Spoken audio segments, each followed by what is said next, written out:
Hi పిల్లలు, ఏం చేస్తున్నారు? త్వరగా హోంవర్క్ చేసి వచ్చేయండి. కొత్త కథను విందాం.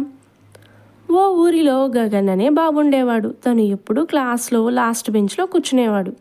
టీచర్స్ ఇంకా పిల్లలు మన గగన్పై పెద్దగా ఇంట్రెస్ట్ చూపించేవారు కాదు. ఎందుకంటే హీ ఈజ్ వెరీ సైలెంట్. టీచర్స్ని డౌట్స్ కూడా అడిగేవాడు కాదు. పైగా మార్క్స్ కూడా తక్కువ. కొంతమంది పిల్లలు గగన్ని ర్యాగింగ్ చేసేవారు. వాడు ఎప్పుడూ సైలెంట్గా ఉంటాడు, చదువు రాదు అనుకుంటూ. ఒకరోజు స్కూల్లో పెద్ద నోటీస్ వచ్చింది. ఎవరన్నా గెస్ చేయగలరా ఏమిటో? School exhibition. అందరూ తమ టాలెంట్ చూపించే రోజు రానే వచ్చింది. చాలామంది డ్యాన్స్, డ్రాయింగ్, స్పీచ్ అంటూ సెలెక్ట్ చేసుకుంటున్నారు. గగన్ మాత్రం సైలెంట్గా తన బుక్ తీసుకొని ఏదో రాయడం స్టార్ట్ చేశాడు. ఎగ్జిబిషన్ డే రానే వచ్చేసింది. అందరూ స్టేజ్పై ప్రజెంటేషన్స్ ఇస్తున్నారు. చివరికి ఓ టీచర్, గగన్ నువ్వేమైనా చూపించాలనుకుంటున్నావా అని అడిగారు. అందరూ ఎగతాళి చేస్తుండగా గగన్ స్లోగా ముందుకు వచ్చి ఓ చిన్న మెటల్ చూపించాడు.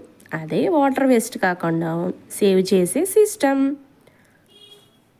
ఆ బాబు, మేడం మా ఇంటి దగ్గర వాటర్ చాలా తక్కువ, అందుకే నేను ఇలా థింక్ చేశాను అని అంటాడు. అందరూ షాక్ అయిపోయారు. టీచర్స్ చాలా ప్రౌడ్గా ఫీల్ అయ్యారు. ఆ మోడల్ చూసి ఓ గెస్ట్, ఇది లైఫ్లో మోస్ట్ యూజ్ఫుల్ థింగ్ అని అంటారు. ఆ రోజు గగన్కి ఫస్ట్ ప్రైజ్ వచ్చింది. Teachers, all of you listen. Last bench అంటే టాలెంటెడ్లెస్ పర్సన్స్ కాదు, సైలెంట్ పర్సన్స్ కూడా ఎక్కువ గ్రేట్ఫుల్ థింకింగ్ ఉంటుంది.